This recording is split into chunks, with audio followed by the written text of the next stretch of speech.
менин кашым тик өсөт, кашымды формасын чыгарып жакшыласам, жасасам болобу дейт. Жолдошум уруксат берди дейт.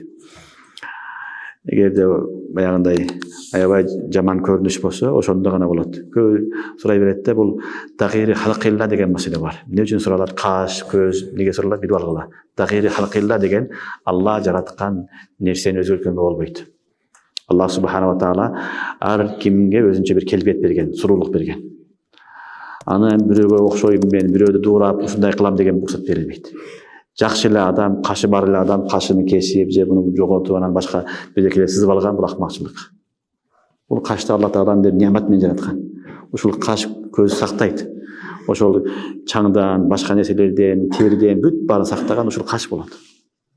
Анан муну жөн эле жакшы эле кашыңды муну кырып салып, анан чызып алып, анан өзүңчө башкача махлук болом деген акмакчылык. Бул тагири халкилла, Алла жараткан махлукту, Алла жараткан нерсени өзгөртүү деген нерсе. Бул чоң күнөө. Бул да шайтандын иши. Шайтандын ишини Кур'анда Алла баяндаганда дагы бир нерсе силердин эмне кылат? Вала югаййиранна халкаллах. Алла жараткан нерсени өзгөрткөнгө аракет кылат дейт. Бети жакшы эле бетин оңдойт, илабы жакшы эле муну оңдойм дейт, кулагын оңдойм дейт, дагы бир жерин оңдойм дейт. Бүт баары наразы. Алланын жаратканына бул акмакчылык, бул туура эмес нерсе. Ошон үчүн жакшы эле каш болсо, аны өзгөрткөнгө болбойт.